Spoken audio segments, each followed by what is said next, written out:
अनुसूचित जाति के छात्र छात्राओं के लिए आगे की पढ़ाई के लिए भारत सरकार ने घोषणा की है कि अब उनको आगे पढ़ाने के लिए छात्रवृत्ति की योजना शुरू कर दी गई है। साथ ही अब उनको आगे पढ़ाई करने के लिए सरकार हर संभव मदद करेगी।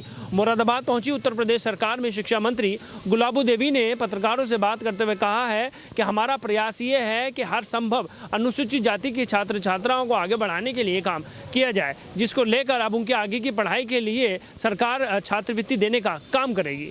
अनुसूचित जाति के छात्रों के लिए अब आगे की पढ़ाई के लिए भारत सरकार मदद करेगी, जिसको लेकर सरकार ने योजना भी तैयार कर ली है। अनुसूचित जाति के छात्रों के लिए छात्रवृत्ति देने का काम किया जा रहा है। हाई स्कूल की पढ़ाई के बाद कुछ छात्र ऐसे हैं जो आगे की पढ़ाई नहीं कर पाते थे। ऐसे में अनुसूचित जाति के छात्रों को मदद करने के लिए सरकार काम कर रही है। मुरादाबाद पहुंची उत्तर प्रदेश सरकार में शिक्षा मंत्री गुलाबो देवी ने शहर के बुद्धि विहार स्थित भारतीय जनता पार्टी के कार्यालय पर पत्रकारों से बात करते हुए कहा है कि सरकार अनुसूचित जाति के छात्रों के लिए बेहतर काम करने जा रही है। अब उन्हें आगे की पढ़ाई के लिए सरकार मदद करेगी, जिसके लिए सरकार ने योजना भी बना ली है।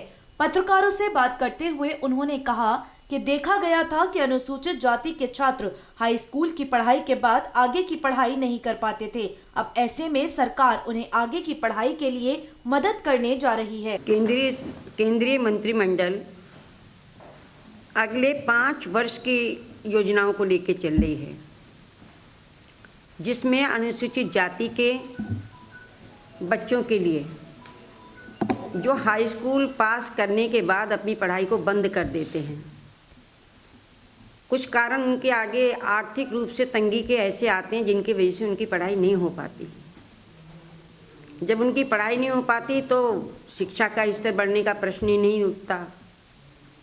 इन सब परिस्थितियों को देखकर सरकार ने जो निर्णय लिया है वो अगले 5 वर्षों में 5 करोड़ से अधिक अनुसूचित जाति के छात्रों को लाभ पहुंचाने के लिए, अनुसूचित जाति से संबंधित छात्रों के लिए मैट्रिक तक छात्रवृत्ति की केंद्रीय प्रायोजित स्कीम बड़े और रूपांतरात्मक परिवर्तनों के साथ अनुमोदित की है, ताकि वो उच्चतर शिक्षा को सफलतापूर्वक पूरा कर सकें।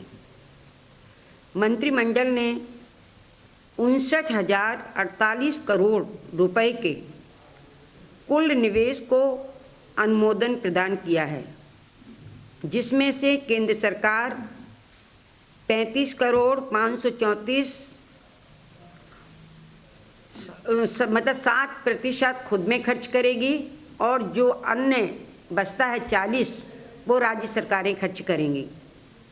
ऐसी स्थिति में अनुसूचित संख्या के शैक्षणिक सशक्तिकरण के क्षेत्र में अनुसूचित छात्रों के लिए जो छात्रवृत्ति स्कीम भारत सरकार का सर्वाधिक एकल हस्तक्षेप है। केंद्र सरकार इन प्रयासों को और अधिक बढ़ाने के लिए प्रतिबंधित है, ताकि 5 वर्ष की अवधि के भीतर उच्चतर शिक्षा राष्ट्रीय स्तर पर पहुंच सके।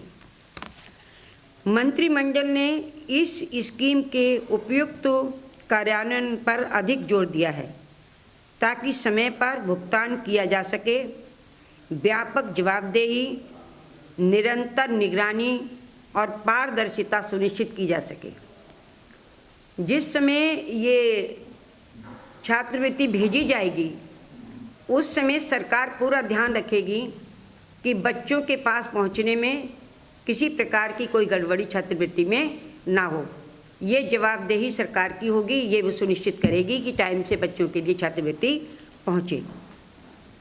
यहाँ मैं आपको ये भी बताना चाहूँगी कि गरीब से गरीब परिवारों के 10वीं कक्षा उत्तीर्ण छात्रों को अपनी इच्छा के अनुसार उच्चतर शिक्षा पाठ्यक्रमों में नामित करने के लिए एक अभियान चलाया जाएगा। अनुमान है कि इस अभियान में 1 करोड़ 36 लाख गरीब छात्र जो वर्तमान में 10वीं कक्षा के बाद अपनी शिक्षा को जारी नहीं रख सकते हैं, अगले 5 वर्षों में उच्चतर शिक्षा प्रणाली के अंतर्गत लाया जाएगा। ये स्कीम सुरक्षा उपायों के साथ ऑनलाइन प्लेटफार्म पर संचालित की जाएगी, जिससे पारदर्शिता, जवाबदेही, कार्यक्षमता तथा बिना विलंब के समयबद्ध सहायता सुनिश्चित होगी। राज्य पात्रता, जातिगत स्थिति, आधार पहचान तथा बैंक खाते के ब्यौरों की ऑनलाइन पोर्टल पर अवधेय जांच होगी। इस स्कीम के अंतर्गत छात्रों को वित्तीय सहायता सीधी जो है उनके खातों में जाएगी। सबल भुगतान प्रणाली को प्रयोग में लाकर ये कार्य किया जाएगा। वर्ष 2021-22 से प्रारंभ करते हुए इस स्कीम में केंद्र का अंश 7% रहेगा और शेष जो है वो राज्य सरकार का रहेगा, जिसमें सीधा पैसा छात्रों के खाते में जाएगा।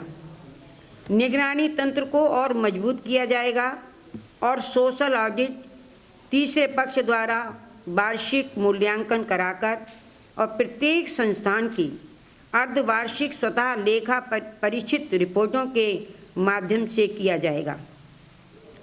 केंद्रीय सहायता जो वर्ष 2017-18 से वर्ष 2019-20 के दौरान लगभग 1100 करोड़ रुपए प्रति वर्ष थी, उसे अब 19-20-21 से 2025-26 के दौरान 5 गुना से अधिक बढ़ाकर लगभग 6000 करोड़ प्रति वर्ष किया जाएगा।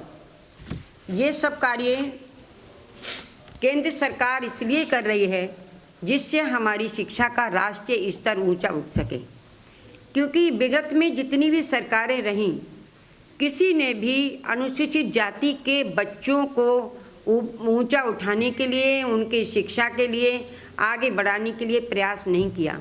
हमने स्वयं से भी देखा है कि 10वीं पास करने के बाद बच्चे जो हैं घरों में बैठ जाते हैं। वो अपनी इच्छा के अनुसार ना तो पाठ्यक्रम ही चुन पाते हैं और ना ही आर्थिक सहयोग उनको मिल पाता है। केंद्रीय सरकार, हमारे माननीय मोदी जी इस संबंध में बहुत ही गंभीर हैं। उन्होंने चिंतन किया, जिसकी वजह से इतना उन्होंने धन इसमें अनुमोदित किया है और बच्चों के लिए आगे बढ़ाने का पूरा प्रयास